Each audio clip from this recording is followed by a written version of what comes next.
by INEC, the conventional and social media are awash with political stories on various candidates and manifestos.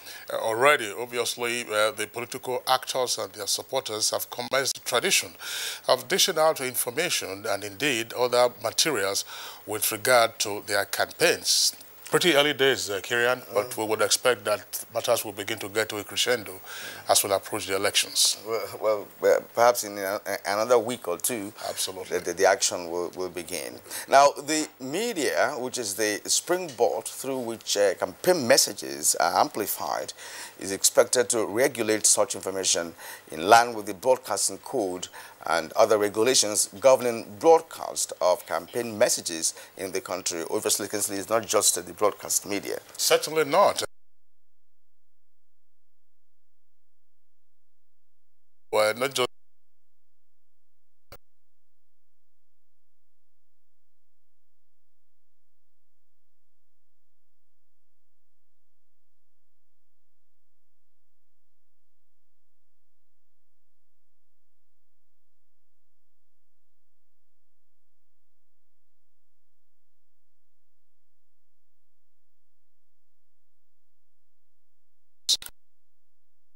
campaigns are being heightened.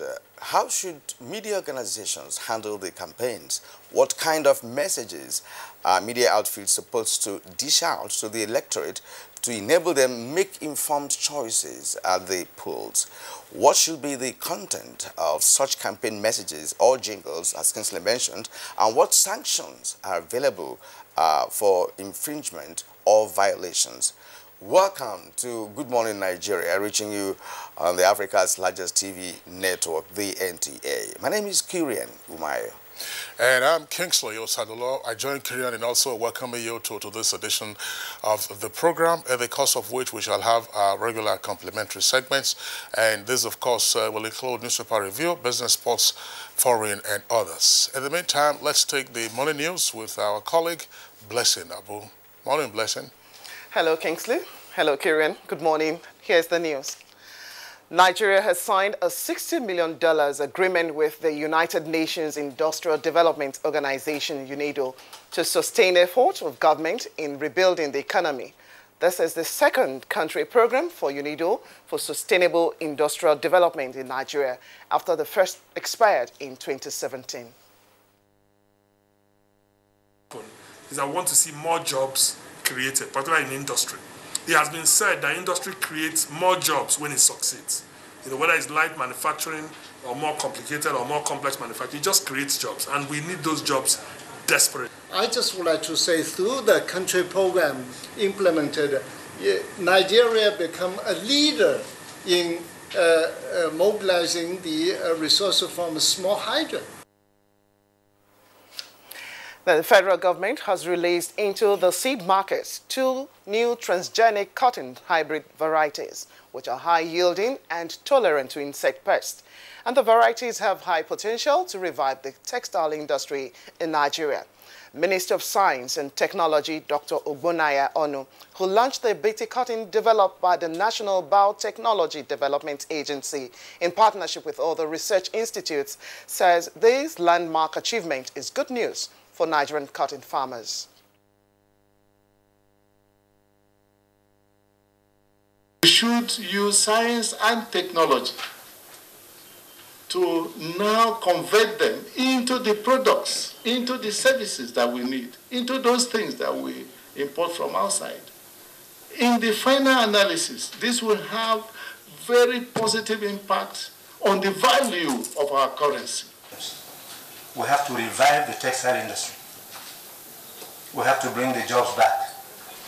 We have to cut down on imports. The United Progressive Party has adopted President Muhammadu Buhari of the All Progressives Congress as the party's presidential candidate for the 2019 election. National chairman of the party, Dr. Chekwas Okorie, announced this in Abuja. We wish to announce to the Nigerian public that President Muhammadu Buhari, GCFR, has been endorsed and adopted as our presidential candidate for the 2019 presidential election.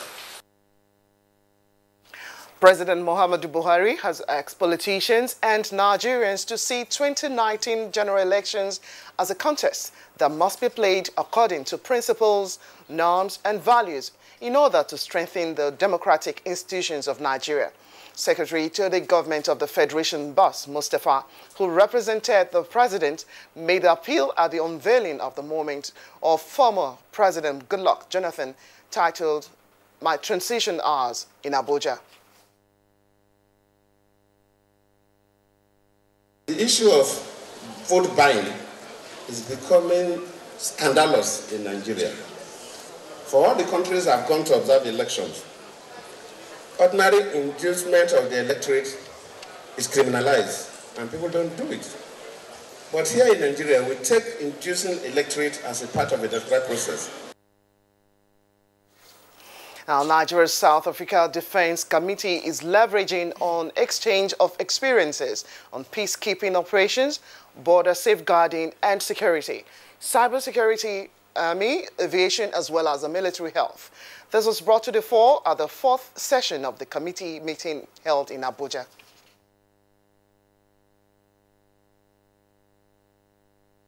Some of the services following the necessary procedure ordered for defense equipment from South African defense industries, thus consolidating and strengthening the relationship between Nigeria and South Africa.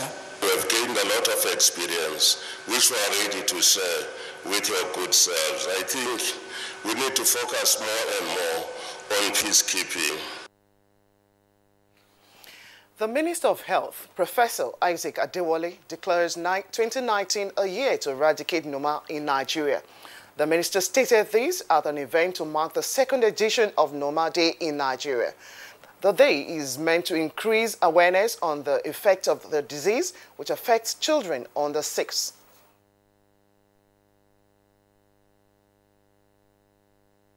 Severe disfigurement, particularly of the face. And this is why it causes shame, and so those who have it would rather go and hide. The children are dumped somewhere, some of them would die, so unrecorded. But what we are saying as part of this effort is to raise awareness. Now, from health to arts, where issues relating to networking, packaging, branding, and cultural diplomacy in the art and craft industry dominated discussions at the Investment Forum of the 11th edition of the International Art and Craft Expo holding in Abuja. To get into this world of arts and crafts, you must get ready, because the 4th industrialization is coming. There are prospects. I've developed 3 models. We want to build 1 cultural center in every state of the Federation.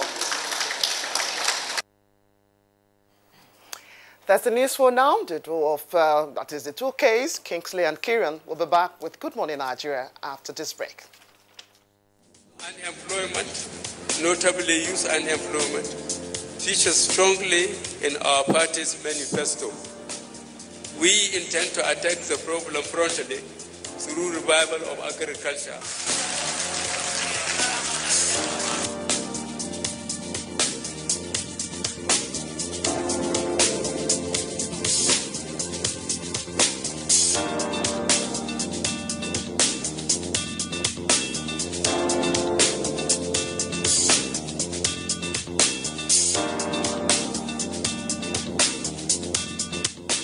The 30K is going a long way.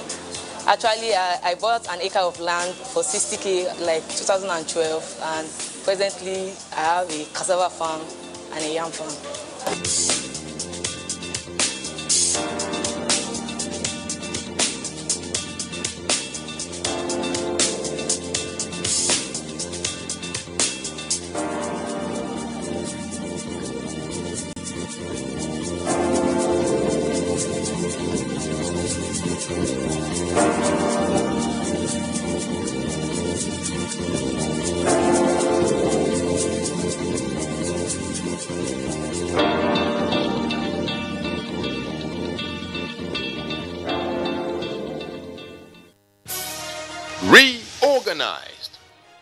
trained, and fully equipped.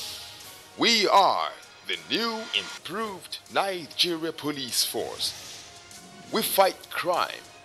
We bust syndicates. Whatever the crime, wherever the hideout, the Nigeria Police Force will get you busted. Stop kidnapping, armed robbery, murder, pipeline vandalism, and other criminal activities. Be productive.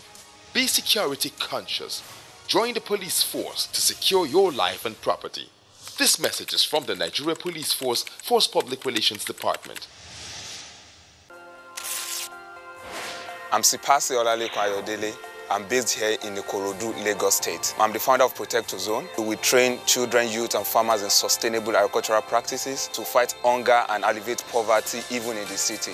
In 2016, joining Empower, I was able to reach more people. Empower gave me the feasibility and the exposure I needed to scale my organization from where it was to where it is now. Because of the opportunities Empower has actually given me and the facilities they provided us, whereby we are going to schools, partnering with the teachers, training the children on sustainable agricultural practices. We have a lot of youth, women, and children who benefited from our platform. Even what I'm doing on a small scale has actually brought me a lot of local and international recognition. Currently, I won the Nigerian American Partnership Award and the US Consular General Award based on what I'm doing right from my community here. Cadbury Hot Chocolate 3-in-1, a delicious combination of rich cocoa and wholesome goodness of milk. Just add hot water to get an instant chocolatey treat. Cadbury Hot Chocolate 3-in-1. Just add hot water. Kehinde suffers from indigestion. His twin Taiyi suffers from heartburn. Sometimes it's the other way around, or both. That's why they use Gaviscon Double Action. It soothes within 3 minutes and lasts for up to 4 hours. For double relief from heartburn and indigestion, Gaviscon Double Action. Psst, you in the air-conditioned office with the itchy throat. Strepsils. Girl in the spotlight with the raspy throat. Strepsils. You in the pollution. It's you. Dry throat. Strepsils. Hello in the downpour with the scratchy throat. Take Strepsils. Strepsils, with its soothing medicinal ingredients, will heal the harm done to your throat from external factors. Strepsils! Strepsils! Strepsils, for a dry, itchy, raspy, scratchy throat. What's up? His friends didn't come. Hey, let's practice. But you're going out. Don't worry about me. Nothing satisfies a mother more than seeing a child grow up. But I know as he sweats, he'll face the risk of germs which can cause skin irritation. That's why you need the new best ever Dettol Cool. Its new advanced formulation with extra menthol protects from up to 100 illness-causing germs and gives your family icy cool freshness. Growing up needs Dettol protection.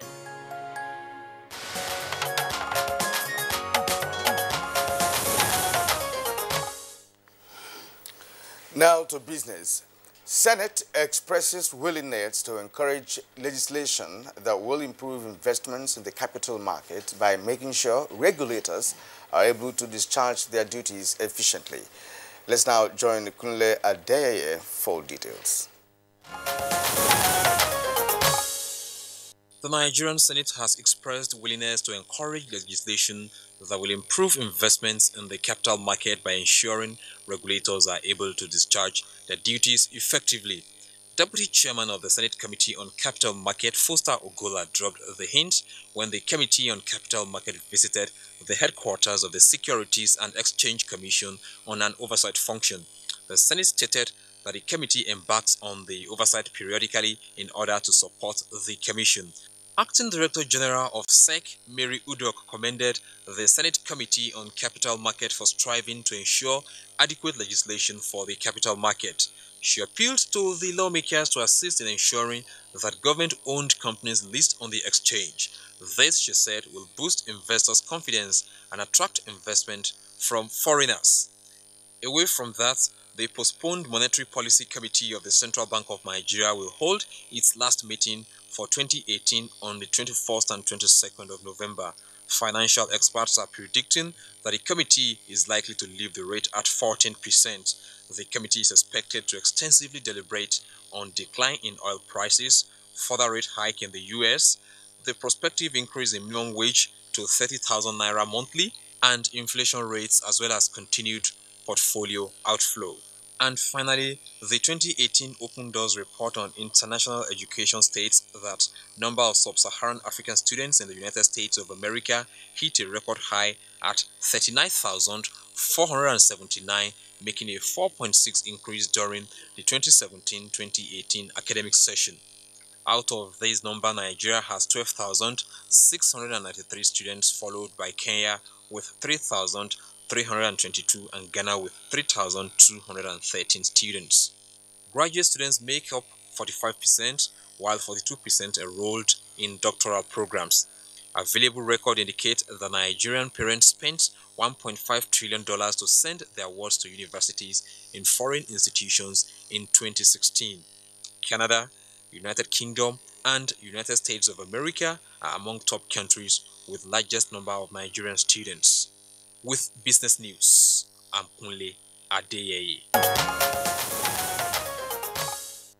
Thank you very much, Kunle Adeyeye, for the business package, and good morning, Nigeria. Next for us, we take a look at the stories in some of today's newspapers.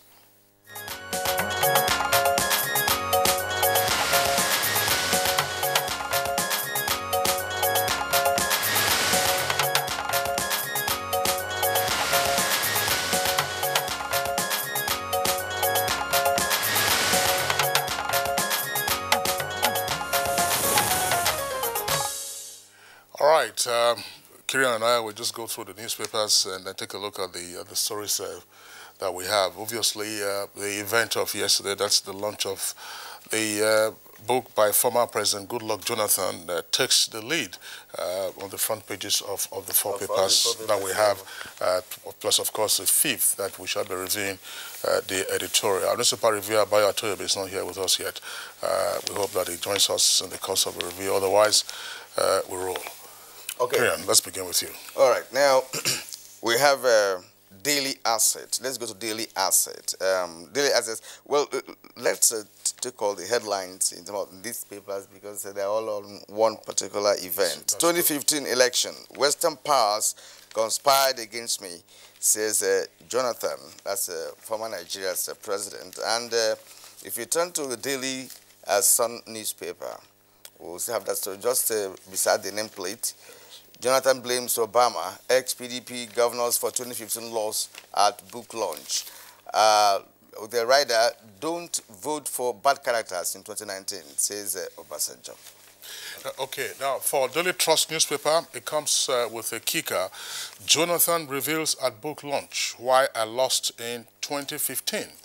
It has a writer, you will rise again. Buhari tells former president, Gawan, Obasanjo, Abdulsalami, Mahama, others speak. You can see the photograph there, one of the photographs from the book launch. Let's see to the left of that is former Nigerian head of state, General Yakubu Gawan, former Ghanaian president, John Mahama, the wife of President Goodluck Jonathan, that's Patience, former President Goodluck Jonathan himself, Boni Yayi, former president of Benin Republic, and also Ernest Koroma, former president of Sierra Leone. That took place at the book launch yesterday. And for the Nigerian pilot, it's also, as we said, the lead story, and it says, Buhari extols Jonathan at 61, describes him as a true Democrat, says his call to congratulate him in 2015 calmed frayed nerves, that he's a leader of yesterday, today, and the future who would rise again.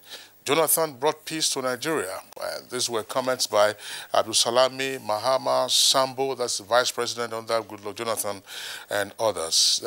Take a look at the photograph by the Nigerian pilot, and you'll see some of the dignitaries who were present at the book launch. Former President Olusegun Obasanjo, and then that's the next to him is Secondus, chairman of PDP, and then former Senate President, Senator David Mark, of course, who is not returning to the Senate next year, APC chairman, Comrade Adams Oshomole, and then the SGF, the Secretary of Government of the Federation, Boss Mustafa, who represented President Muhammadu Buhari. Now, basically, talking about the turnout at that event, former President Jonathan was able to pull the who is who in Nigeria, not just in the government circle, but of course in the private sector. A lot of people came, especially former presidents of Sierra Leone and others.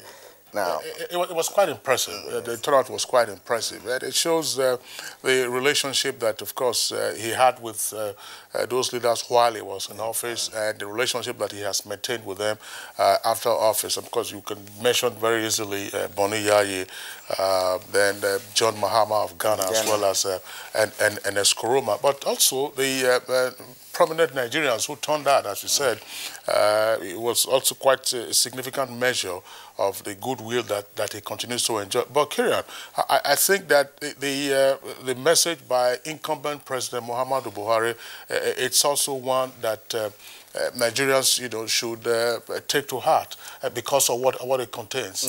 Exactly. Even from the beginning, he has always extolled President Jonathan, the way he handled the results of the 2015 elections, congratulating him, and for Buhari, it was a feat, a political feat that is so difficult to find on the African continent. Absolutely, absolutely. Yeah. And of course, yesterday, Atiku Abubakar, former vice president, who is one of the presidential candidates, was also at the book launch and others. And then the APC chairman was there, the PDP chairman was there. So, and this is a message to the followers and supporters. If you see what your political leaders are doing, then you take a cue from it. I mean, nobody went there to go and be breaking heads. Nobody went there to go and be fighting. We had an election in 2015.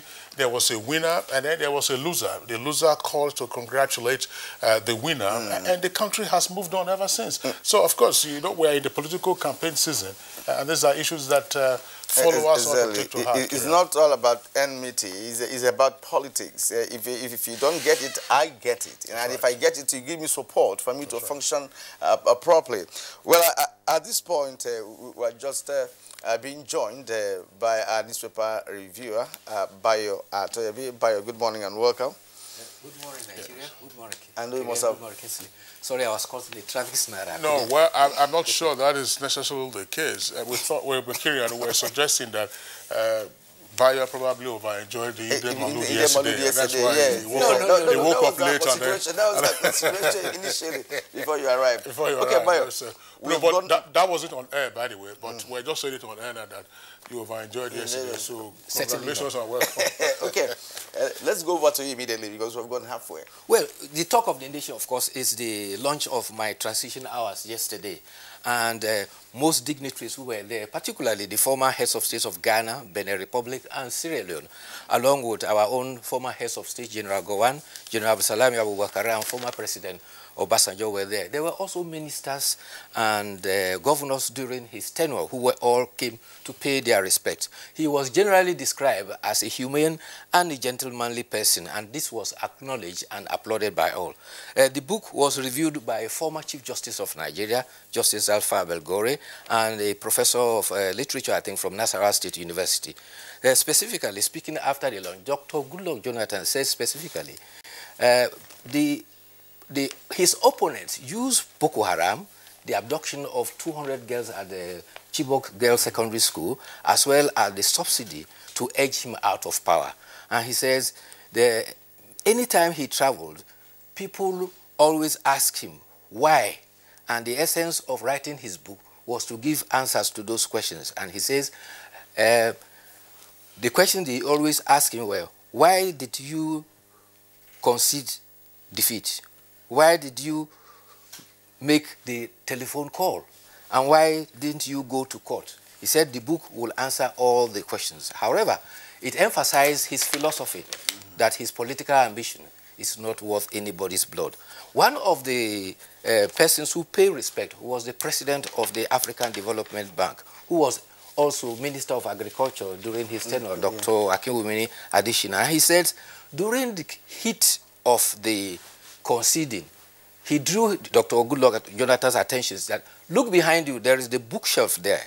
One column refers to General Gowon taking us to war to unite Nigeria. The other column belongs to Dr. Goodluck Jonathan for refusing to take Nigeria to war and uniting the nation. And so that was quite memorable. And it met the expectation of everybody at that book launch yesterday. But you know what book launch are? A book is the perspective of an individual. History is written from the perspective of each individual. Whatever the facts as perceived by the persons are, will certainly become a matter of controversy, agreement in subsequently. And so in Nigeria, be sure that in the next 2 weeks, that book will become the subject of discussion in the political sector. Yes, because a number of controversial points and items, you know, featured prominently in that book. And of course, if you listen to other media organizations like radio stations and all of the analysis going on this morning on those matters that you know he threw up in that book. And Kira, you know, one other thing, and Bayo, of course, is to sometimes opinions fly around even before people apprehend the full facts. So, but you can't stop people from making their comments. But advisedly read the book, and so that you know which perspective you're taking from. As Bayo indicated, the former president has written his own book from his own perspective. So I'm sure there will be others, you know, who will come up. It should be something that people will look forward to understand what went on in 2015. And Kirian, ahead of 2019, this is very, very important. Elections are not a do or die thing. Good luck, Jonathan is alive. Incumbent President Buhari is in office. And then so we face elections next year. And life goes on. That's right. All right, Bayo. There are other headlines we've really mentioned before you arrived. 2015 election, the Western powers conspired against me. That's Jonathan, and that dominated headlines in today's dailies. But let me take us back to Daily Asset. Let's go to the just immediately after the photograph on Daily Asset. Why we can't substitute Ganduje on bribery allegation, says the APC. And then at the foot of the Daily Asset, also Atiku Buhari policy documents, promises of heaven on earth. That's on page 24. Okay, now from the Nigerian Pilot again, let's return. The front page of Nigerian Pilot is quite busy. Immediately below, we've already taken the lead story, which is on the former President Goodluck Jonathan's book launch. But above that and below the name flag, you have this headline, CCT, that's Code of Conduct Tribunal, gets complete bench as CJN, Chief Justice of Nigeria, swears in third panel member. And 2 drug peddlers running away from NDLEA drowned in River Niger. That's on page 4. And then right to the bottom half of the front page of the Nigerian Pilot, you have a number of stories. Let's take a few of them. It says 33 billion naira fraud. NEMA DG allegedly withholds workers over refusal to forge documents. NEMA DG allegedly withholds workers over refusal to forge documents. And then Akwa Ibom elders want police to expose PVC thieves. And Boko Haram kills army commander and dozens of soldiers in fresh Borno attack. And Bauchi birthday party claims 3 lives, injure 8. And Jonathan's call to Buhari in 2015 conferred legitimacy on Nigeria's democracy. That's according to Dugara, who was also at the book launch along with the Senate President yesterday. Yes, but yes. Let me go through Daily Sun so that Bayo can now come in. Now, let's return to Daily Sun once more. Now, the main headline appeared to be different from others. 2019, that's the kicker. Buhari won't rig election, says the presidency. And then with the 2 riders, plot to remove Saraki still alive, says Senator Ndume. And then APC appoints Masari Akpabio Ajimobi into Reconciliation Committee. And just below the photograph on the Daily Sun, APC court withdrawal order. I won't succumb to threat, says Musu. It's on page 39. Musu actually is one of the candidates who contested the primaries under APC in Imo State. And now below that, Army kills 20, arrests 21 bandits in Zamfara. It's on pages 4 and 12. With the rider Boko Haram murders 9 farmers, abducts 12 in Borno. Now, 60% of Nigerian children suffer abuse. That's from UNICEF. With the rider, kids' views must be respected. Akeredolu is on pages 12 and 41. Gunmen kidnap Plateau traditional ruler. With the rider, Kirby confirms 2 students dead from food poison. It's on page 42 of the Daily Sun. Okay, Kieran, before you bring in Bayo, let me just take because there are stories that are also similar to what Kieran's read from the Daily Sun. These ones are coming from the front page of the Daily Trust newspaper. It says below the name flag, it says 20 bandits, 12 JTF, that's civilian JTF members killed in Zamfara. And APC inaugurates governors-led reconciliation committee today. And right at the foot of the front page of the paper, from 2 billion naira under PDP, 400 billion naira now in anti-graft account. Page 3. Why I chose Getso as running mate, that's according to Kingsley Morgan, who is one of the presidential candidates. And DMO explains move to settle oil marketers' debts. Let's talk about this report about criminality that Kingsley read. Insurgents have invaded a village called Matele in Kukawa local government area, and they have actually invaded a military base. They seem to have gained access there, and the soldiers are struggling to flush them out of the place. Also, Ijero Ekiti is in the news. There was a bank robbery there on Monday, and 4 persons were killed.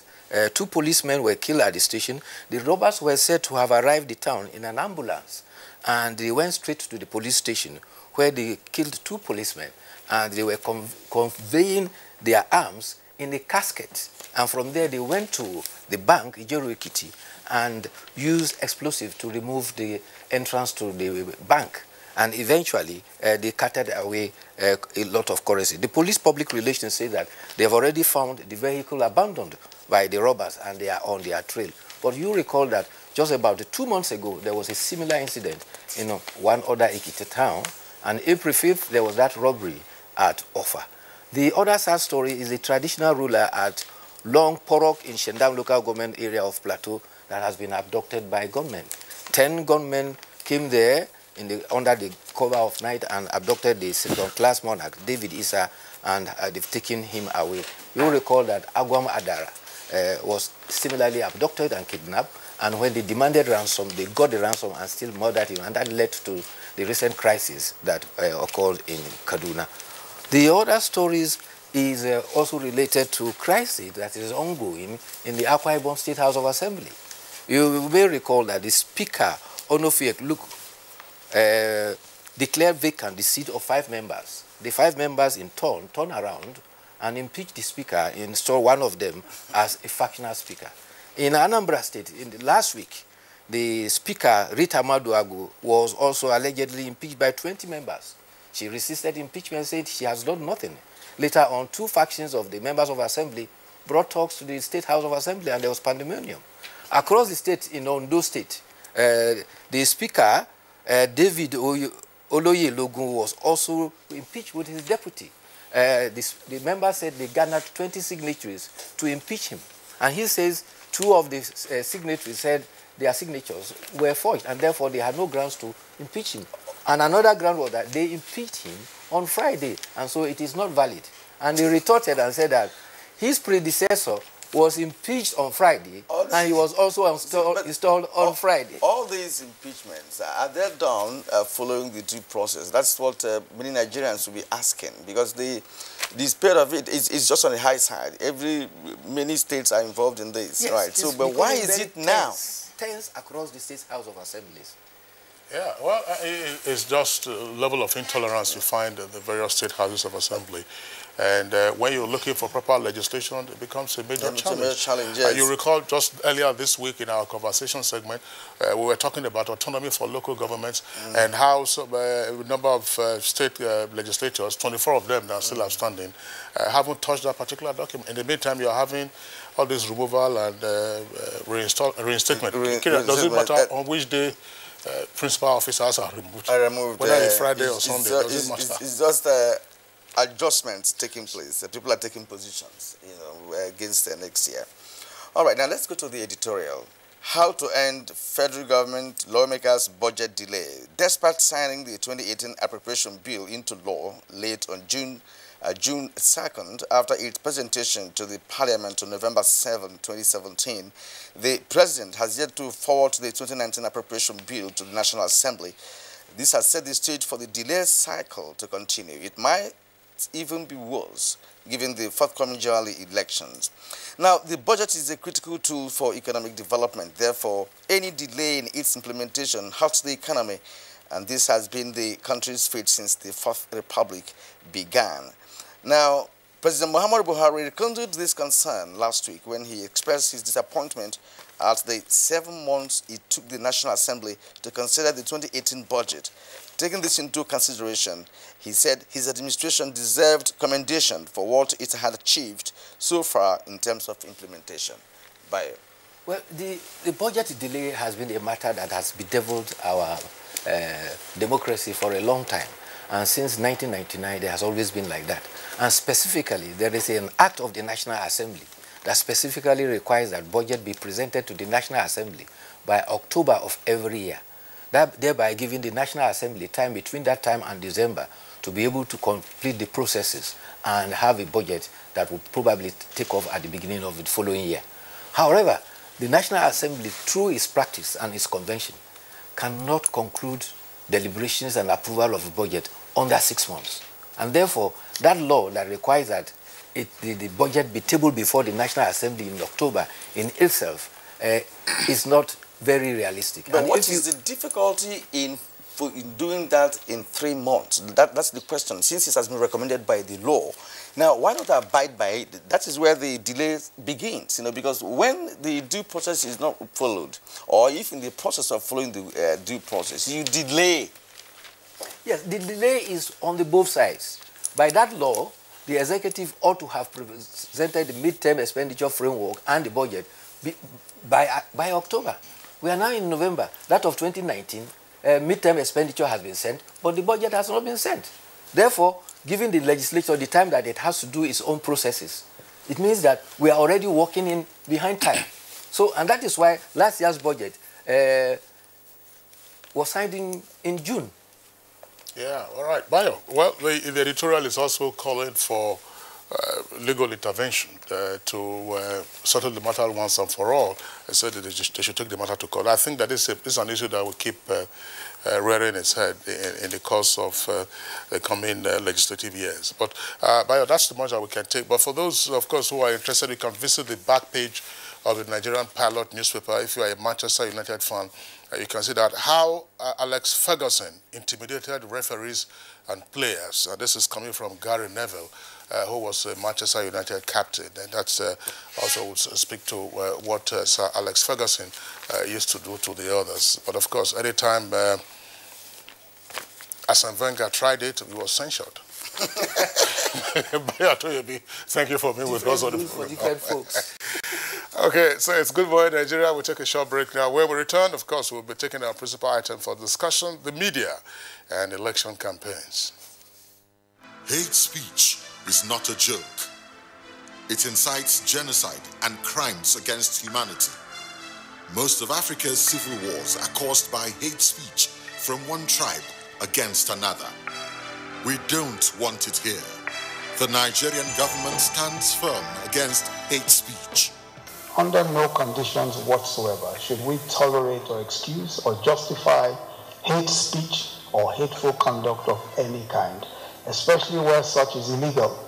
There's no doubt that the resurgent push for separatism, as well as the rising cases of ethnic and religious disharmony, are all traceable to the growing phenomenon of hate speech. One nation bound in freedom, peace and unity. Nigeria, one nation, one people. This is a public service announcement brought to you by NTA. Cadbury Hot Chocolate 3-in-1, a delicious combination of rich cocoa and wholesome goodness of milk. Just add hot water to get an instant chocolatey treat. Cadbury Hot Chocolate 3-in-1. Just add hot water.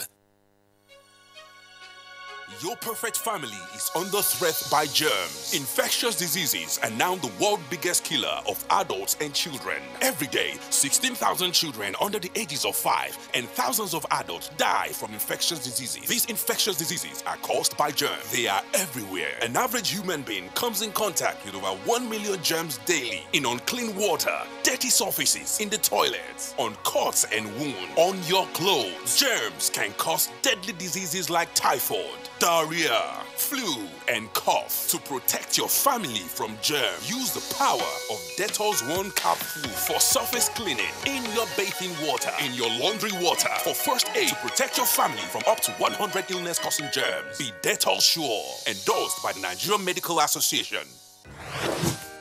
Use Dettol Skin Jelly, which protects against germs for a healthy, smooth skin every day. Fake news which is shared for malicious purposes is a danger to our peace and security in Nigeria. Misinformation as fake news is a serious threat to our hard-earned democracy and promotes hatred and misunderstanding between our communities. We are all responsible for stopping the spread of fake news in its tracks. So, always check the source and credibility of any news item. Say no to fake news. This message is brought to you by the Federal Ministry of Information. Oh boy, climb this thing now. Not be only to connect lights. Come you and yourself now. Now wow. Oh boy, come down now. Oga Kasali electrician who will look for this. Oh. Oga Kasali, come help us fix this wire now. Sorry, I no longer carry out illegal connection.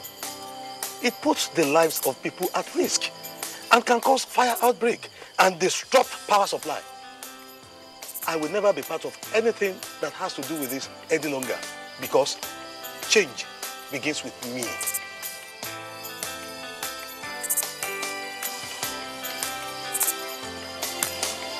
Oh boy, letting me talk makes sense. Oh boy, we could carry this ladder from over. This message is brought to you by the National Orientation Agency in conjunction with the Federal Ministry of Information and Culture.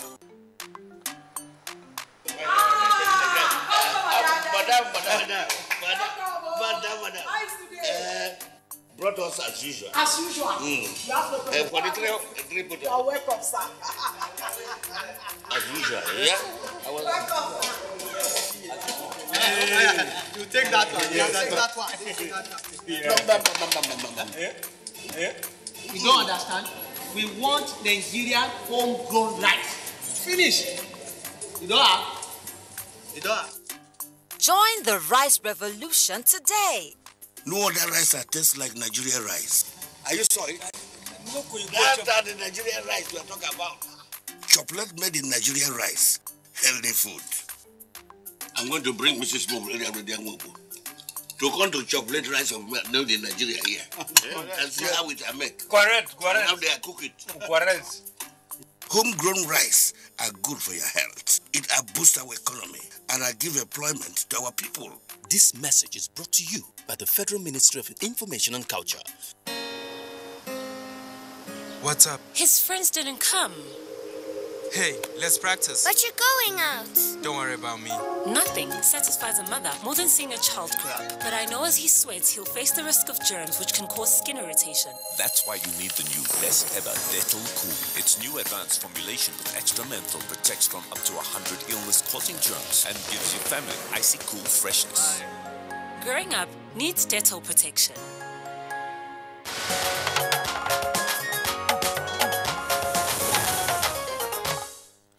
You are still watching Good Morning Nigeria on the network service of the NTA. Our correspondent, Garba Muhammad Natala, went to town to seek the views of Nigerians on their expectations from the media on the election campaigns.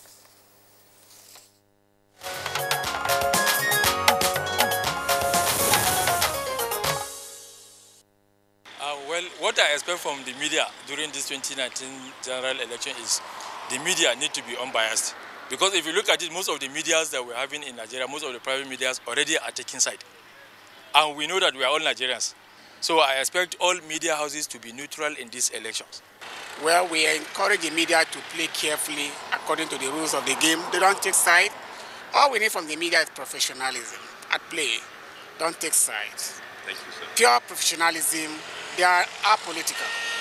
They have to be objective in their coverage, because as soon as the media begin to take side of from one candidate to the other, that will at the end of the day jeopardize the voting process. I want the media to do their job as they have been known, being non-partisan, being fair in their coverage, in disseminating the information they got, so that we will have a credible election, fair and peaceful. I expect an objective coverage of the election. And I want the media to also realize that they are Nigerians. So they should think and do what is best for Nigeria. We expect that in their reportage, they should be able to say the true nature of things. They should not take sides.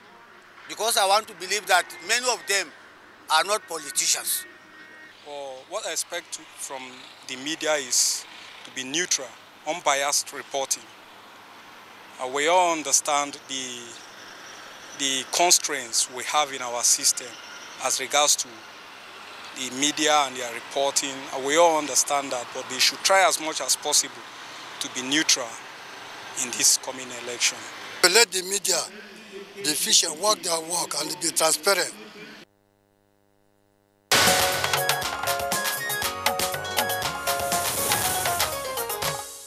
All right, Garba Muhammad Natala, thank you very much there for the interviews. We heard the views of some Nigerians on the expectations of the media in the course of the electioneering campaigns. Now we have guests with us in the studios here as well as at our network centers to discuss these issues in further detail. Let's welcome Malam Garba Shehu, who is the Senior Special Assistant to the President on Media and Publicity. He is also a former newspaper editor as well as former president of the Nigerian Guild of Editors. Malam Garba Shehu, pleasure to have you with us on the program this morning. It's my pleasure. Okay. And then also here with us in the studios, we have Professor Armstrong Idachaba. Professor Idachaba is Director of Monitoring of the National Broadcasting Commission. Professor Louis Armstrong Idachaba, pleasure to have you with us this morning. Thank you very much, Kingsley. Good to be here. Now, in the studio as well, to contribute to this conversation is Nnamdi Njamanse. He's Executive Secretary, Nigeria Press Council. Thank you for being here this morning. Thank you very much. All right, and we're also being joined by Mrs. Ijedi Iyoha, Acting Registrar, Advertising Practitioners Council of Nigeria, APCON. It's a pleasure to have you join us from our Kaduna studio, or from our Lagos studio, rather.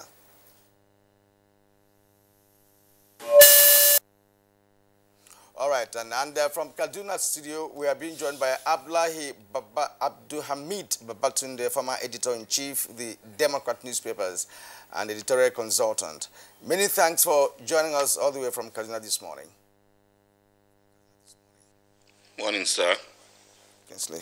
All right, gentlemen and lady, or shall we say gentlemen of the press, with the exception of the regulators who are in our midst. Let's again take off from where the Vox Pop ended with regard to expectations of the media as the electioneering season has been formally declared open by the Independent National Electoral Commission. Let's begin with Malam Garba Shehu. Well, the expectations are high, and I think that to some point also are reasonable, because the media cannot be neutral. Neutrality is impossible to achieve because the media themselves are members of the society, and they are touched and they are affected by the environment in which they are found. So the impact is there to show. But I think reasonably, yes, Nigerians should expect professionalism and they should expect objectivity. Nigerians have a right to demand and to expect that their right to know should be respected, and that access to the media should be permitted to all, political actors.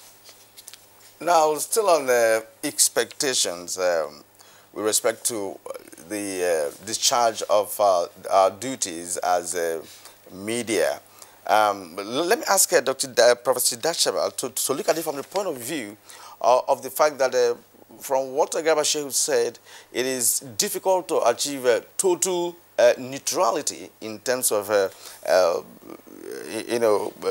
carrying out the responsibilities of the media because of so many factors. I would like you to dive into such factors in respect of the issue of what the media are being expected of by Nigerians. Thank you very much. First of all, I think that the intro interviews were quite enlightening to the extent that they actually captured the expectations of Nigerians. And critical to the contributions they made is also the expectation about professionalism and neutrality. Interestingly, Malam Garba Shehu has said that neutrality cannot be guaranteed, quote and unquote. That is an ongoing discourse, even in media studies. But professionalism also expects that even when you have inherent biases, you are able to subdue them, for that professional requirement, so that you are not seen to be tilted, you are not seen to be biased, and that way you can guarantee fairness and balance, which is critical to any form of political reportage. Okay, Professor Idachaba, thanks a lot. Mr. Nnamdi Jemaze, Executive Secretary, Nigerian Press Council, what are your expectations? And indeed, following from the takeoff point by Malam Garba Shehu, the challenge of total objectivity, if you like, or neutrality in reportage analysis and other media outputs? Well, from the point Malam Garba took, that you cannot guarantee total neutrality, but you know that the professionalism as initiated in the Code of Conduct tries to remove that sense of humanity, tries to ensure that people must strive to provide precise, accurate, and responsible information. And in doing that, though you might have some support for a given political party, but you don't allow that to be an overriding purpose for your work. Your duty is to give credible information, and you try as much as possible to do that. All right, thank you. Kingsley, let's go to Jedi Iyoha in Lagos. Madam, advertising is a critical part of what we're talking about this morning, because advertising has a content, messages, sent out, paid for instance, on national dailies and, of course, radio and television stations. Now, in line with what people expect of the media, what should be, your focal point, in terms of content with respect to expectations from the advertising aspect of media? Thank you very much. We expect the media to give all political parties equal opportunity, give them a fair playing ground, and we expect them to put ethics before money. What they do now is putting money above ethics. We expect a high level of professionalism from them. That before any material is being exposed on air, they should insist on clearance from APCON through the Advertising Standard Panel, because we have a mandate to ensure that all materials being exposed are vetted and cleared before it's being exposed. And when we are talking of political advertising, there are some principles guiding that, and we ensure that media houses abide by those rules. We have a code of advertising practice that says that in Articles 171 to 74, that all materials should be issue-oriented. Apart from that, they should not be disparaging. They should not have any hate speech. They should not make any unnecessary references. They should be able to tell the public what they should be convincing to the electorate why they should be voted in, not to run down their opponents. So we expect that the media should take all these things into consideration before accepting their materials for exposure. Okay, thank you very much, Mrs. Iyoha. We'll come back to you in the course of this conversation. Let's go over now to our Kaduna Network Center, where we earlier introduced Abdul Hamid Babatunde, former editor-in-chief of the Democrat newspaper in Kaduna. By the way, is there any major paper coming out of Kaduna these days? I used to be the home of the new Nigerian newspapers as well as the Democrat. But straight away to the question that we asked of the other guest earlier, what are your expectations of the media in the electioneering season against the background of the obvious doctrinal challenge of having to maintain total objectivity or neutrality? Thank you very much, sir. I think there's some kind of idealism in both the expectations of the ordinary man as well as the views expressed or the expectations of the regulators that you have on the panel. To the extent that you do not really have an ideal situation in the media in the sense that the ownership of the ownership structure or the ownership composition of the media is what dictates what comes out of the media. We have politicians running newspapers, and where even we have professionals running the media, they are invariably having their own political inclinations.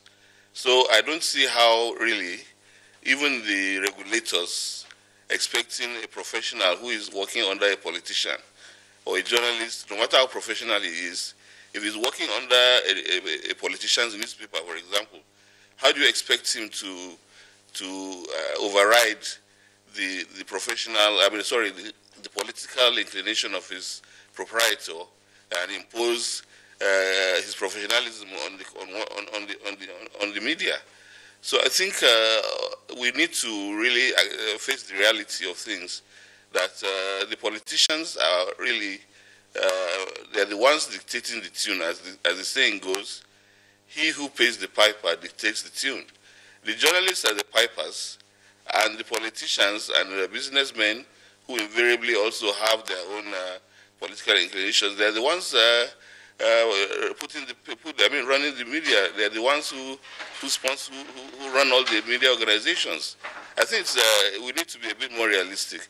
Added to the fact that even the social media has become another complicating factor. This is the rogue fringe of the media these days, which is totally beyond the control of any ethical or professional consideration, talk less of neutrality. That's what I can say for now. In fact, at the opening comment of Malam Garba Shehu, he did point out, the fact that it is difficult, but that does not mean there will not be professionalism, in practicing the profession. Now, Kieran, I'm sorry, just because there's some points that has been raised. I think perhaps it may be important to clarify this with regard to the role of the proprietor in determining or influencing editorial direction.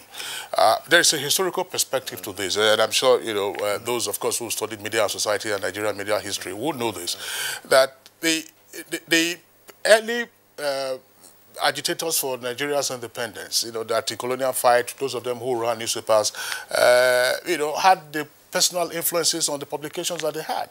Whether it was Nnamdi Azikiwe, whether it was Obafemi Azikiwe, of course, had a chain of newspapers, including the West African Pilot, very popular. And Dr. Achif Awolowo also had the Nigerian Tribune. That was a political slant. So you have always had such things. Of course, the federal government then established its own publications, which went to the extreme and caused some disasters. The trajectory has been sustained for a very long time. Absolutely. And we will now bring in Garba Shehu here with respect to the fact that as Abdul Hamid pointed out, that the media houses in Nigeria are virtually owned by politicians. We have hundreds of radio stations, TV stations, privately owned, and of course a state government also owning. So in this connection, what should be the best option for the practitioners to do, especially during the 2019 elections?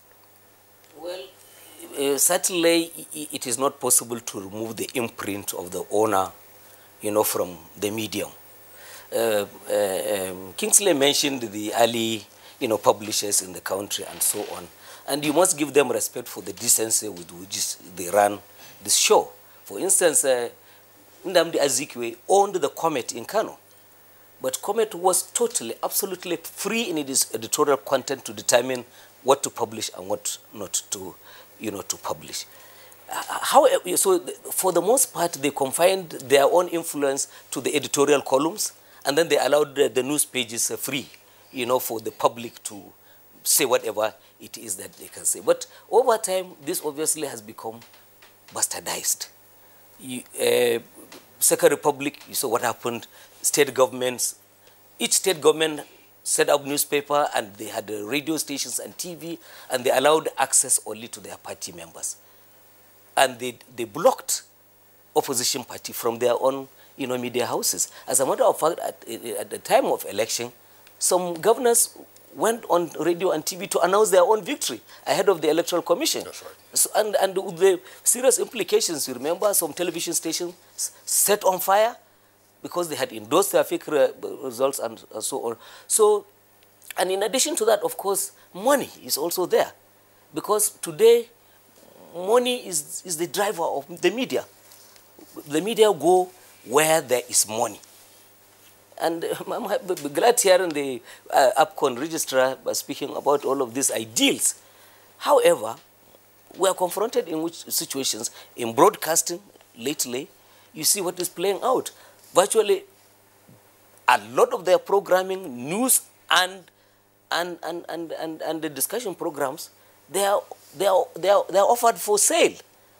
So you buy the program, then you go and say whatever rubbish you want to say without consideration for balance, for all of the ideals that have been talked about. So really, it's a serious situation, and perhaps this is why this is why there is this growing reliance now on Nigerians for political news from the unregulated, online press, because the mainstream media, they answer to money. That's the truth. All right, Malagab, thank you very much. That's about, of course, you're from the NBC, that's broadcasting, but we're discussing the media in general. Yeah. And the experience has been that particularly ahead of the election season, you have all kinds of fly-by-night publications. If you go to the newsstand, you will see many more papers. Of course, that there are many more outlets. As Kyria has said, we're not quite sure what the ownership structure is like across board with regard to radio and television stations, but persons who are politically exposed are said to have a great deal of interest in these things. So in these outlets, what does that tell us? Again, in terms of proprietorial pressure on editorial staff, on production staff, with regard to how they handle stories, how they handle the various outputs that they have, whether interviews, conversations such as we are having now. Well, thank you again, Kingsley. The issue of ownership and control of media is one that has been recreated and retransmitted over the period. That it has, it's almost emerging as a myth, as a factual myth. The preposition, the assumption by media scholars, analysts like Malam Shehu and my friend from Kaduna will tend to suggest that people who own the media are absolute owners of the media. For broadcasting, for instance, the fact of it is that the airwaves that you use, this broadcast spectrum that you use, belongs to everybody. And every citizen has a right, to the application of the broadcast spectrum. And very often, when some of these assumptions are recirculated, even within the classroom, about the theory of owner dictating the tone, the analogy we normally will give from a regulatory perspective is to say, what about other professions? Are people not investing money in medicine? Is private capital not going into building of hospitals? Now, how often do owners of hospitals go to the hospitals to prescribe injection? Or are people not building? Don't they leave the construction of edifices to engineers? So there's nothing wrong with politicians and business people. When they interfere, you have a collapsed structure. Yes, absolutely. But it is strange that within the broadcast and the media sector, we simply assume, right, that the domino factor, the all-encompassing power belongs to the owner, and then we subjugate ourselves to the whims and caprices of the owners without even establishing our own professional discretion.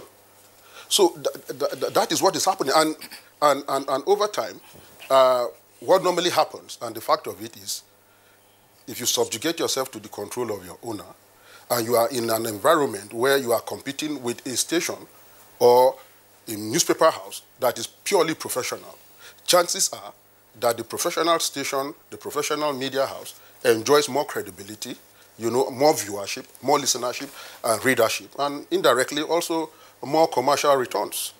Well, still on this monetary influence, Malam Garba Shehu made it clear that when it comes to the regular media, that money speaks.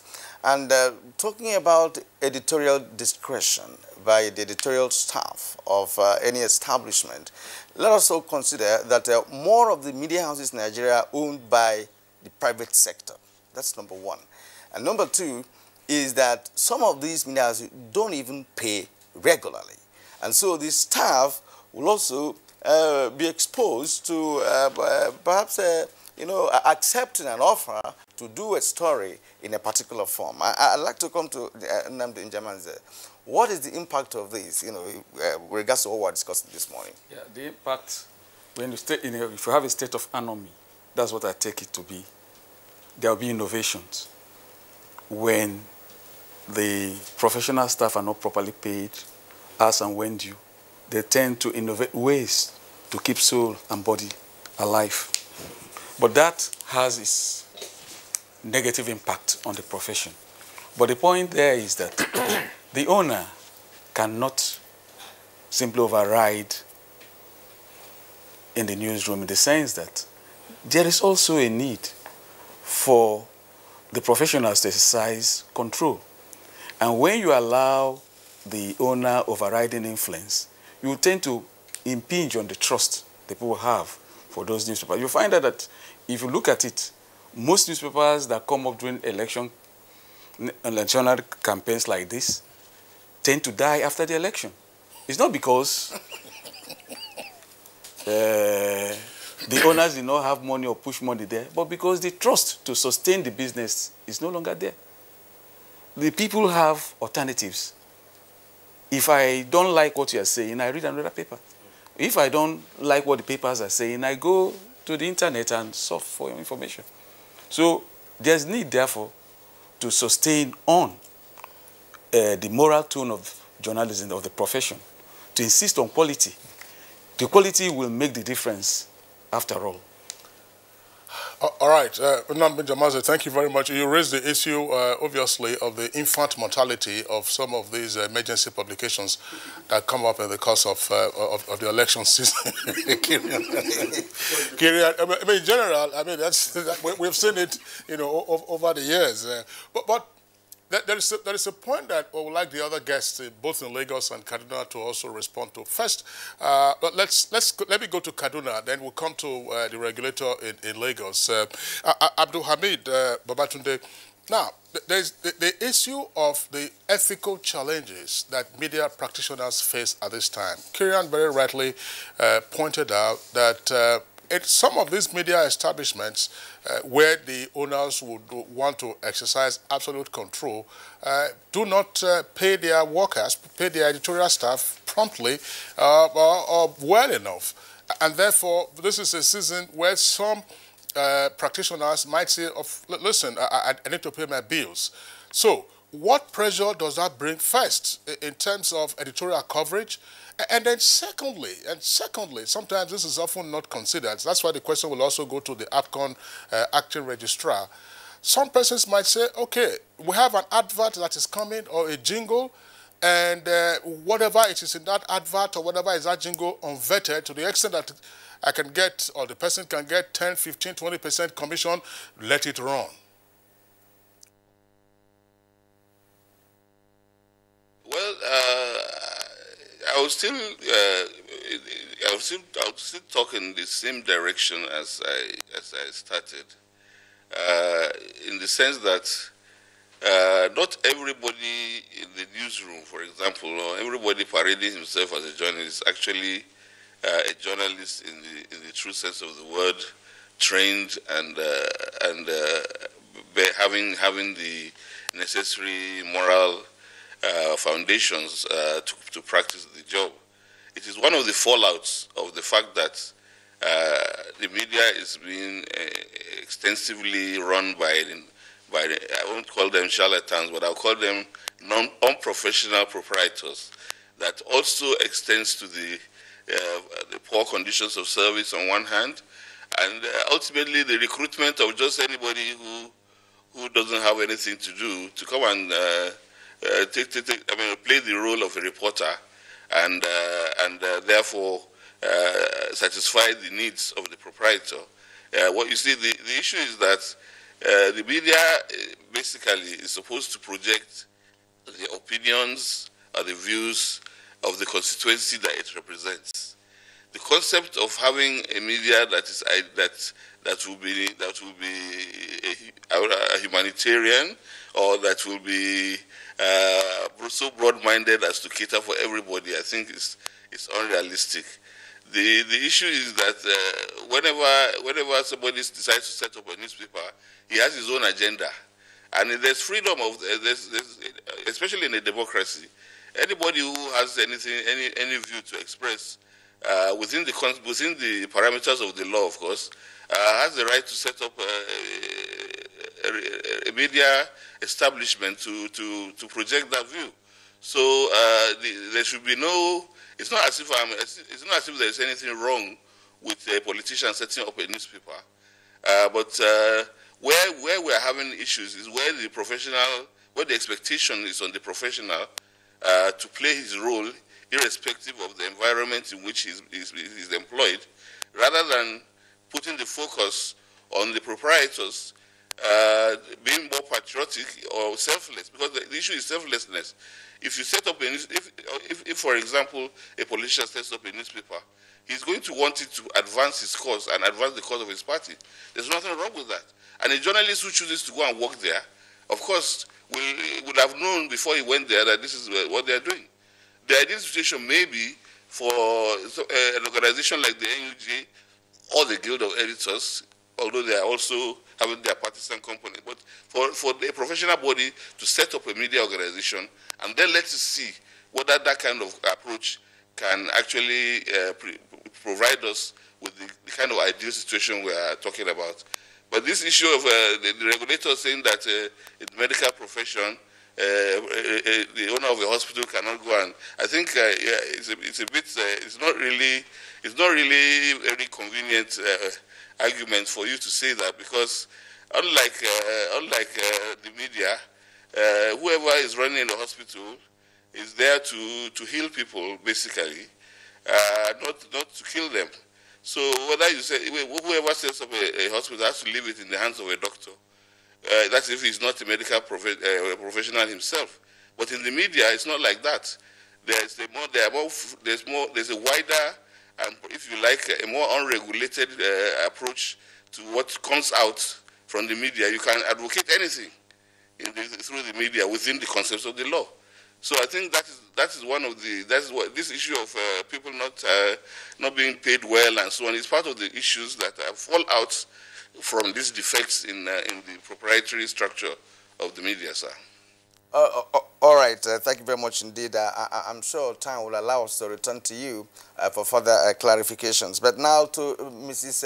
Iyo, I think you have some big job on your hands, because when it comes to advertising, there are publications that are tagged must go, especially when the proprietor is interested. It's all part of what we're discussing this morning. So from your domain, what do you suggest could be done, to see that some publications are not negative? Thank you very much. I think it all boils down to being professional. Even when they talk about people owning media houses and all that, most of them are not really professional. professionals. Some open the media houses for the purpose of gain benefit or to fight opposition.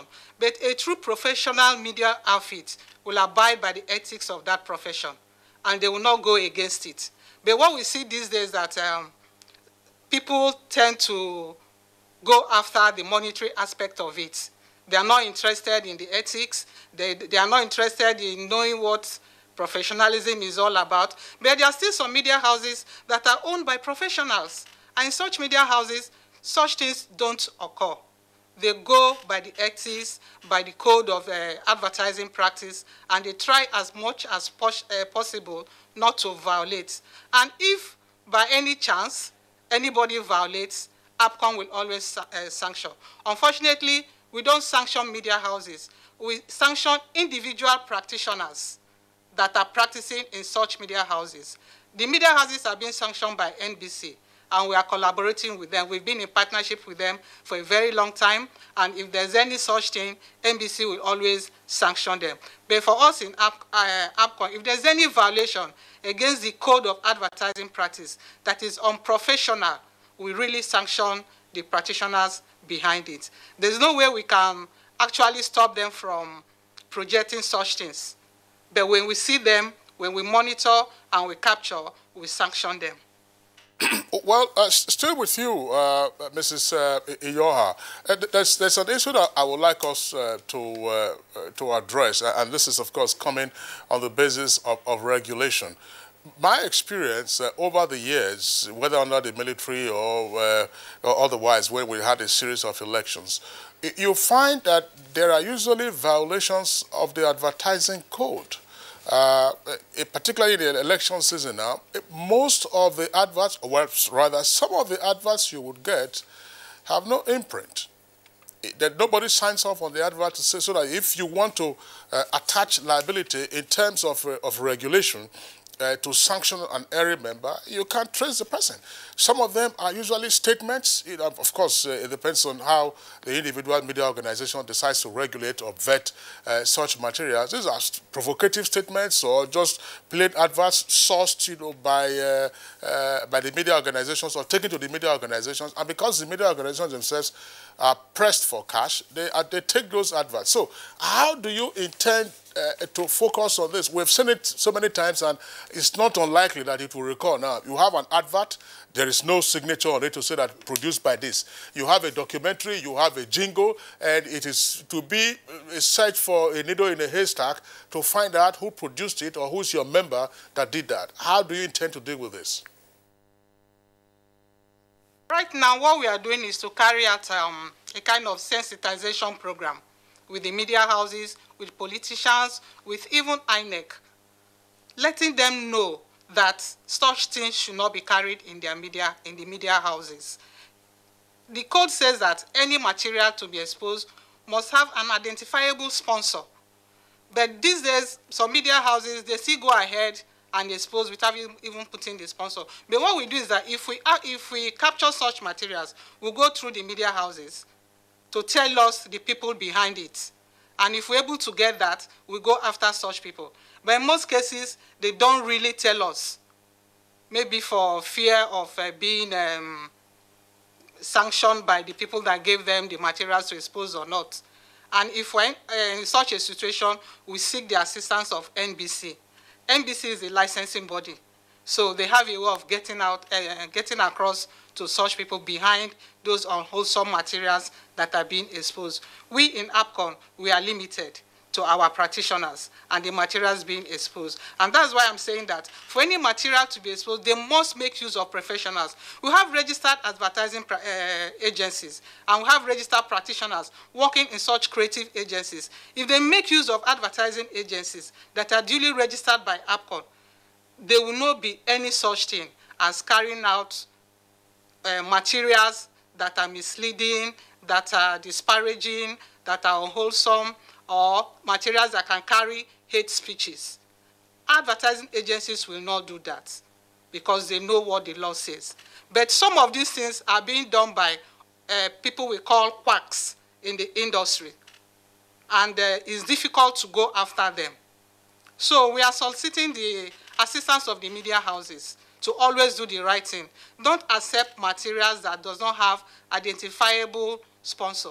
Don't accept material without clearance from the advertising standard panel. Don't accept material that you don't even know the source, that the content will be damaging to the society. Because they say bad news travels faster than good. Once things are being spoken out, once the utterances are made, it's difficult to retrieve. It will damage things more than amending it. So we are soliciting the assistance of the media houses. The media is key. They are the bus stop. They are the ones that will say, no, this thing is not acceptable. The ones that accept it because of the benefits attached to it.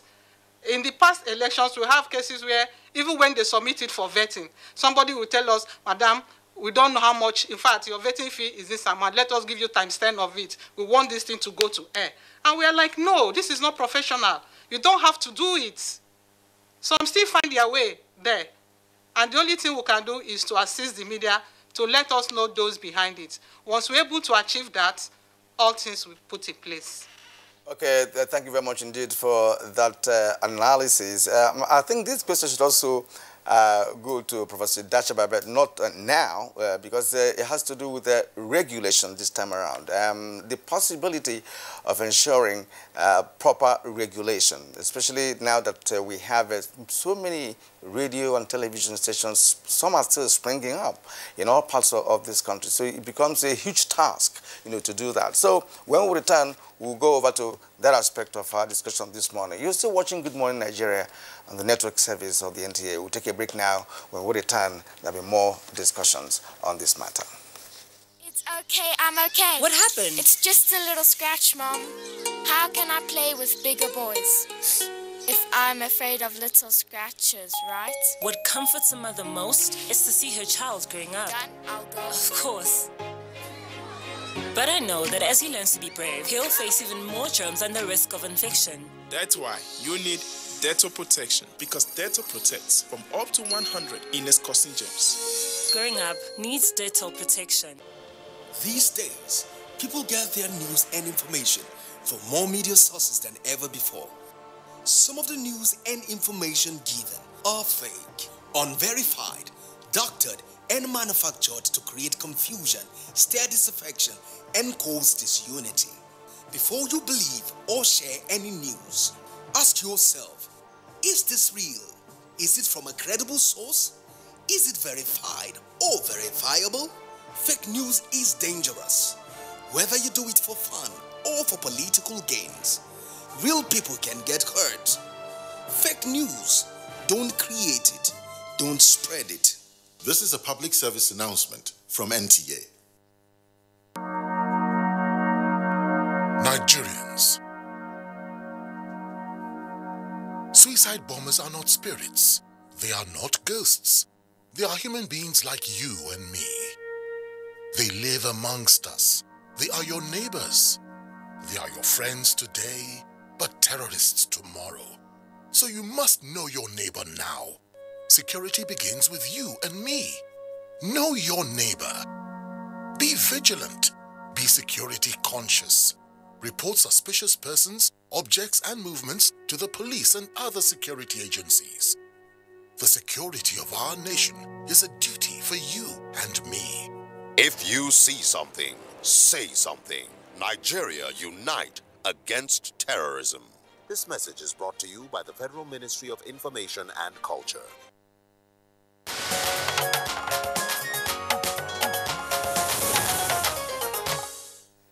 And you're welcome back. Now, let me go straight to Professor Idachaba. Now that Mrs. Iyoha spoke extensively on the issue of monitoring, and how do you intend to carry out this? Of course, you are the director of broadcast monitoring. How do you intend to carry out your responsibility at this very crucial period that we are getting into election?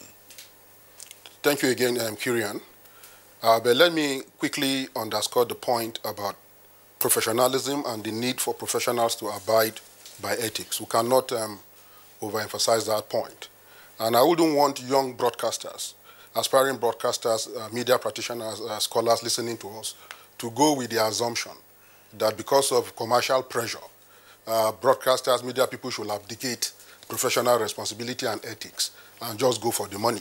That argument is a very dangerous argument, knowing how critical, how important, and how powerful the media can be to the development and to the peaceful sustainability of every nation. But with regards to the monitoring elections, and fortunately, this is the season. That is why we are here. Madam Yedi of APCON made the point, really, about pressure that can even come from advertisers. She made the point about some people bringing adverts that are not easily identifiable.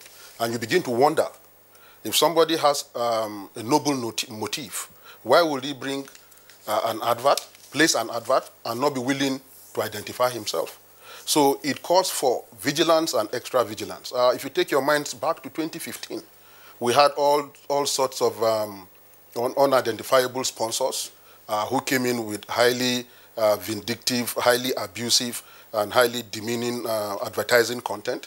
And even up to 2019, some of the fallout are even on to the current dispensation. So it is the responsibility, really, of APCON. And let the point be made that by law, by statute, every advert has to be vetted by APCON. And the broadcasting code, the Nigeria Broadcasting Code, makes that point, that every broadcaster must obtain, the certification of APCON. There's a committee in APCON they call Advertising Standards Panel that normally sits down to review some of this advertising content.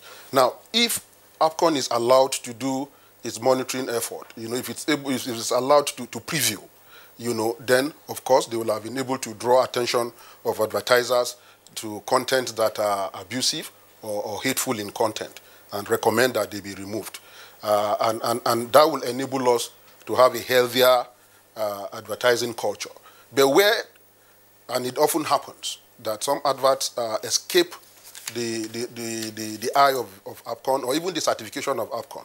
And some broadcast stations go to the extent, because also of pressure of money, to receive or broadcast some of these adverts. Once we pick them up at the level of the NBC, we request them to stop. And where they do not stop, of course, we impose the necessary sanctions. Okay, Professor Dachabat, thank you very much. Back to Nnamdi Jemaze, the Executive Secretary of the Nigerian Press Council. From your perspective, in general now, just look at the media spectrum and content, editorial, as well as advertising. What are the challenges of monitoring during this season? Yeah, the challenges are much, in the sense that you have a wide gamut of media space to cover. And you find out times the monitor might not have the financial capacity to have the necessary equipment to monitor the space. That is one of the problems there. The other challenge there is the amenability of practitioners, professionals to the code. The code is the essence of any profession. But oftentimes, from my own experience, and because of the problem of the Press Council in getting the stakeholders to buy into it, when you advise them to abide by the code, they look at it, regard it as an interference. And it goes a long way to affect the ability to monitor and keep track of the actions of professionals. But if you want to have an impactful media, you must insist on the ethics. Yeah. But there is no way you can run away from it, because the quality of your output will go a long way to determine how you are rated by the users. When there are some newspapers you pick, they say, the information there is not reliable. Now, when you now add the effect of the social media upon the traditional media, you find out now that the traditional media is now following the head.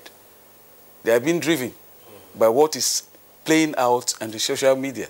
And but what the traditional media need to do at this time is to go and take control in the sense that when a news breaks, you should now go further to investigate, interrogate it further, to see, to fact check, to see if those information out there are correct.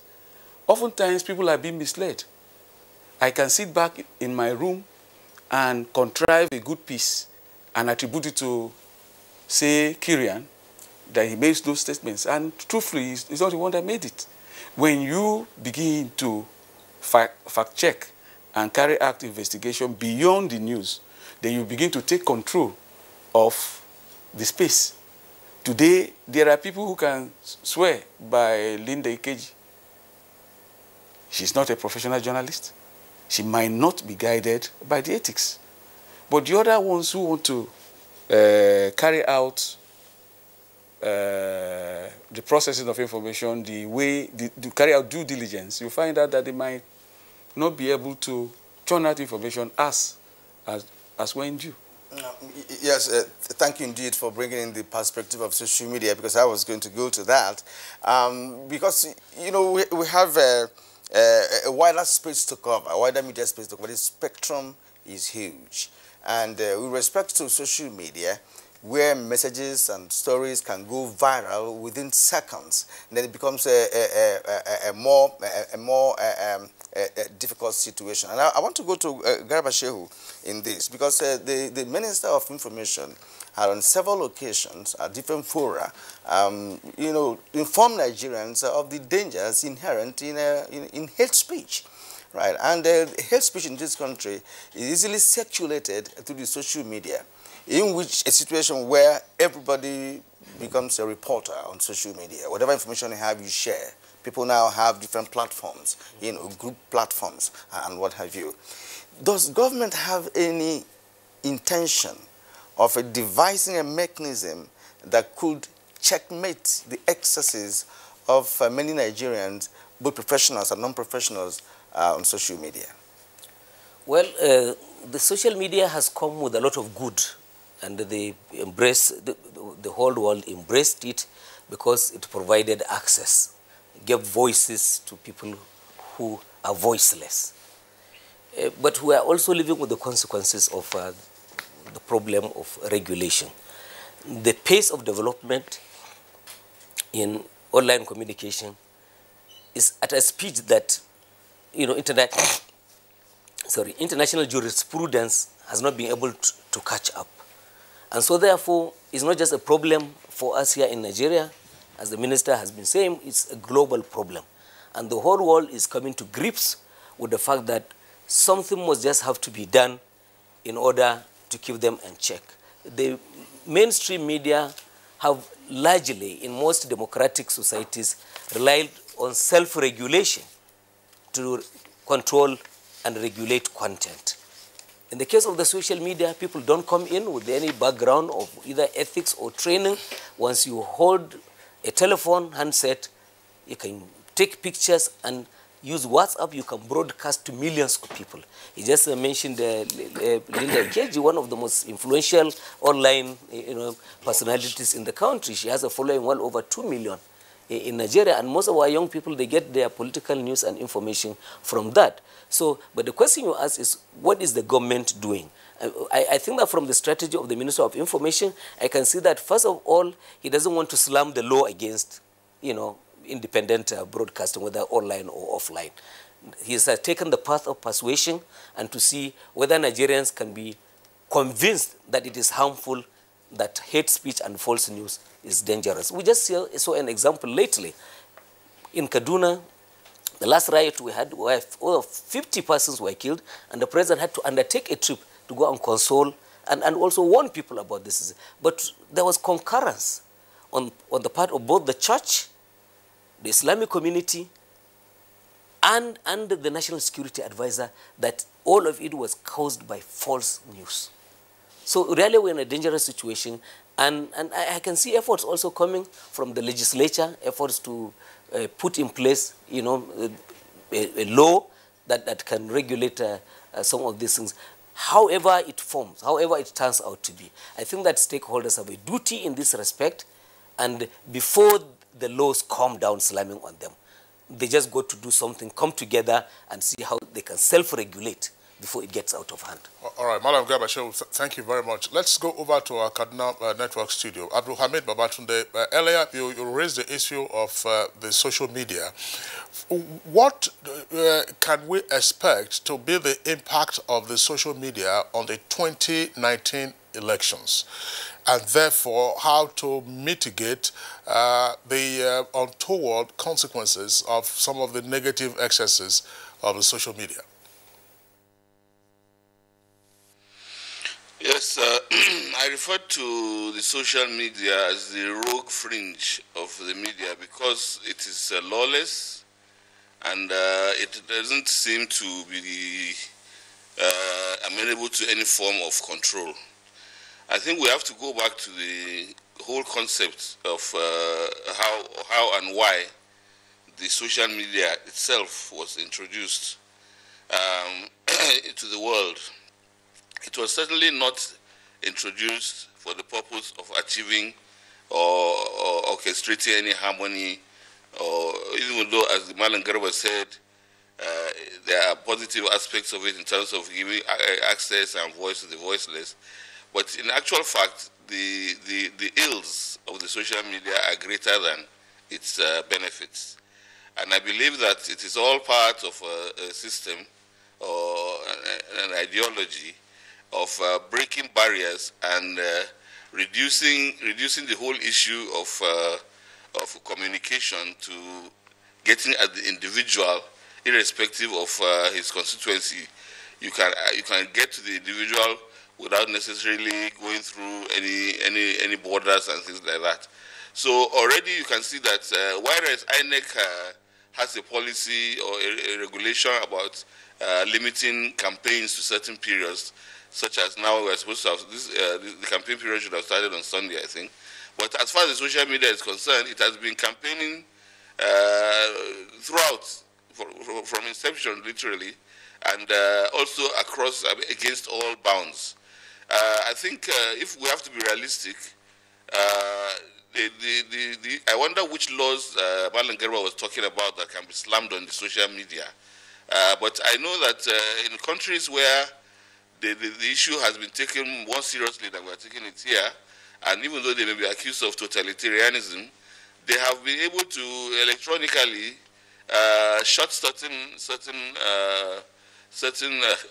online sites and shut them out, block them from the public, and that seems to be the most effective way in which you can regulate or rather sanitize it and also protect the public from the ills of the social media, rather than trying to apply a law on people and places that you cannot even you cannot identify, much less to reach out to. But definitely the social media is the current plague of the media, and it is a very serious plague because there is no known remedy to it, and it is also being infiltrated by the most negative aspects and interests against society, against democracy, against whatever positive ideals of human society you think of. The social media is there to attack and destroy any human value. Whether you're talking about morality at home, or you're talking about unity in diversity, as we want to put it, religious tolerance, all these things are under attack by the social media, and I believe that's why I said that it is beyond our national control to be able to get a grip on it. The ultimate thing is for us to, at one stage or the other, adopt this totalitarian approach of using electronic, those that are considered to be very, very lethal to the stability of the country. Facebook has been recently coming under severe exposure and attack for all sorts of malpractices that are helping to disrupt societies and to pollute the minds of people. I think that may be the best way ultimately. Although maybe Malan Garba is talking about laws, perhaps he can expatiate on what laws can check the social media. The one they can use. Okay, thank you indeed. I think Abdulhamid raised very, very important issues, on this social media thing. And the totalitarian aspect of it is what perhaps Professor Dashaba does not agree with. Well, some countries have done something. Malaysia, for instance, you need to have the technological know-how to be able to block any platform that you deem very, very negative to societal values. Because, of course, Facebook has been questioned a number of times in the U.S. The man himself has been questioned on several occasions on the practices, of that establishment, and he appeared and defended, himself. Well. It's all for us to know what to do as a nation. If you want to destroy the society because you cannot block those platforms, then it's whatever we now think is okay for us, let's go by it. Now, many Nigerians are beginning to also contribute to this conversation this morning by way of tweets, and we have a good number of them. Let's run through them before we return to our guests to get their closing thoughts. Oladimeji Morufo tweets that the media should not hit up the polity, give accurate information during campaigns and, and elections. And media, of course, will play a vital role. Now, from reflections, a media charge should be organized for electorate to listen to those to be elected so that the leaders can prove themselves. Issues like underage having PVC, that's the underaged having PVC, should be discussed. Elections cannot be free and fair with juveniles having PVCs. We have this from BJ Romeo, that's the handle. I don't expect anything less from the media, but I will encourage them not to engage in one-sided campaign reporting that is promoting a particular person against another. The media outfits, INEC and law enforcement agents are to be neutral in the course of the campaigns. All right, Mike Anyako says, election campaign officially started on the 18th of this month, but unfortunately, all the political parties surreptitiously started campaigning before the date. This they did with the help of some biased media houses. The role of media in this regard is very important. They should be fair to all political parties. The regulatory agencies like NBC and others should be on top of their duty. Media should adequately report any security issues or treat at any time. They should also report any malfeasance on the part of security personnel. Media rules are very critical. I hope I made sense out of that word. Malfeasance. Malfeasance, yeah. All right, that's DW Nigeria, that's the handle. Expect fairness of reportage to all parties and candidates. Cross-check their facts before making them public, because fake news can set a house on fire. Let there be objective analysis of issues during campaigns and elections. All right, Mutana Farouk. The media and elections campaign are concomitant in this contemporary political arena. I don't want to be pessimistic here, but I can perceive the media to be heading out of the ethical reportage. The nitty-gritty of the media has been compromised over and over by the politicians. And Ken Chris tweets that the media should be firm to resist parties coming to tell glaring lies. Of course, the people working in media houses are also Nigerians, so they should know when a fellow Nigerian is lying and immediately decipher such information and correct it for the good of all. Comrade Alaji Ngala, the media should not be biased when spreading news. Their work should be objective. Victor Oyoswama, the media play a critical role in the course of elections. They help shape public opinion. They must be fair to all the parties and avoid publication of smear and hate campaigns. The media must ensure more access to smaller parties that cannot afford their bills by reducing the cost of adverts. Ali Baba Mai, the media should not take side during election campaigns. And then we go to Mickey. Mickey tweets, says Garba Shehu said it all. Okay, now Abdul Musa, there should be a new orientation for media practitioners to achieve national cohesion. Practitioners should ensure that the unity of the nation supersedes any other narrow selfish interest. They must be the vanguards for the national development. And Jonas tweets that good leadership brings about good media practice. However, the media should be very careful not to throw the country into anarchy and doom.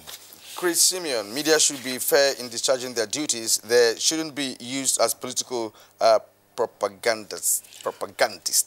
All right. O'Neill Michael Kayode tweets, they, that's the media, should just give the true and detailed information and not allow politicians to make use of them because they are the bridge between us and them. That's to say the politicians. Epic Odenibo, media organizations should be organized.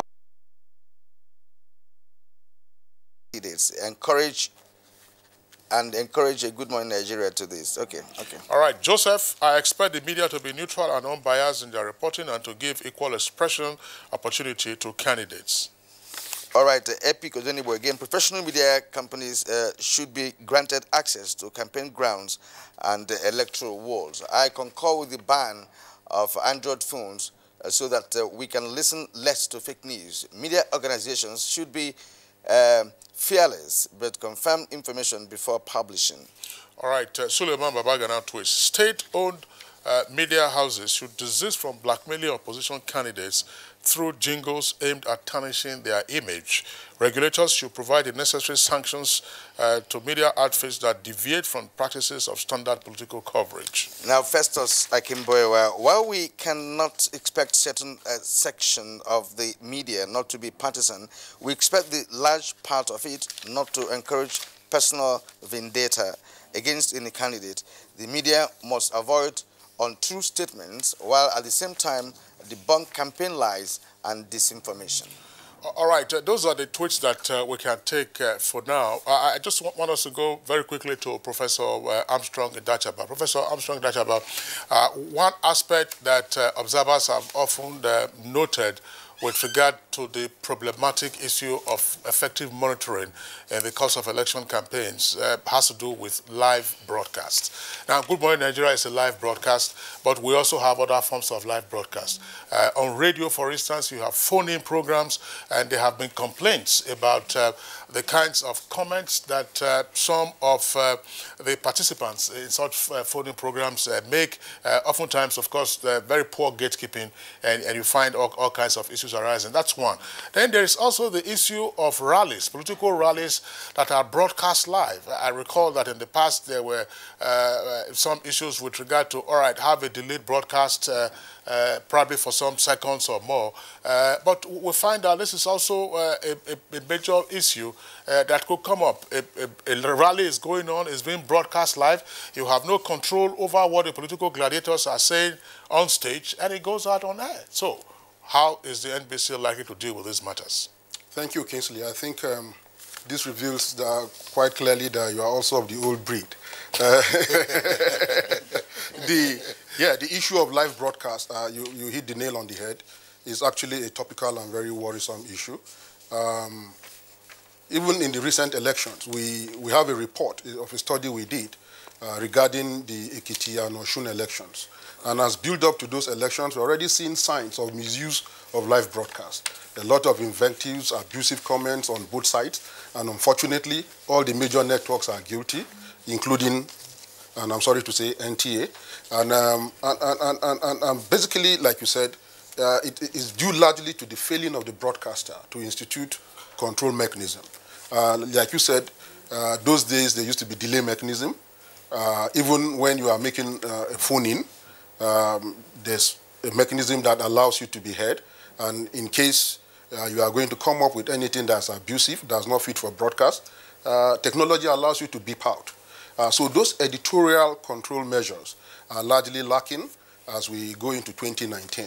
But NBC has written to all broadcast stations that this is what we have seen, and we have also requested that they must institute mechanisms to control live broadcast. And like you said, it also relates to phone-in.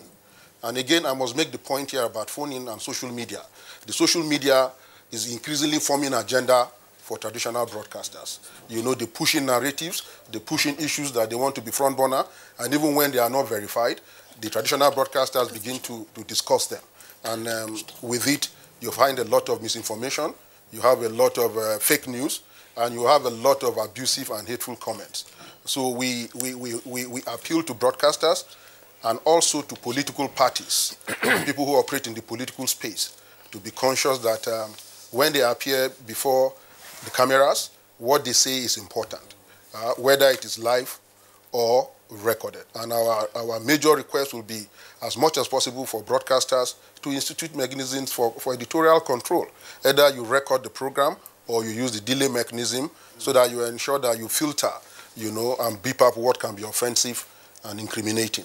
I think it's, from experience of some of us who've worked on radio and television, it is extremely difficult to devise a mechanism to stop a live broadcast, because live is live. And when you say you delay, the person has paid for a specific period of time, and because of the programming of the organization, it doesn't want to be altered, in the course of a day's transmission. Just a few seconds. Right.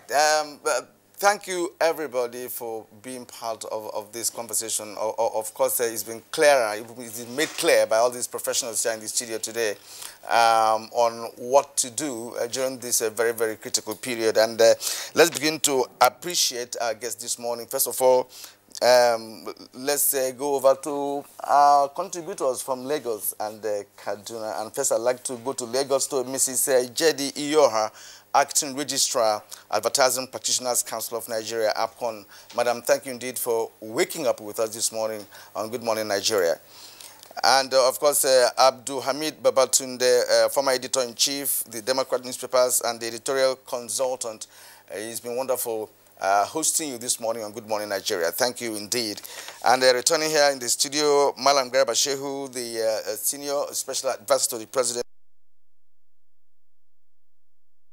and former president of Nigeria Guild of Editors. So thank you as always for being here this morning. Thank you. Professor Armstrong Idachaba, Director Broadcast Monitoring, NBC. It's a pleasure having you today. Thank you, Kyria. And of course, Nnamdi Njamanze, Executive Secretary, Nigeria Press Council of Nigeria. It's been good talking to you this morning. Yeah, thank you very much. Thank you indeed. And next on Good Morning Nigeria is sports. Nigeria's Super Falcons seeks to bounce back from South Africa's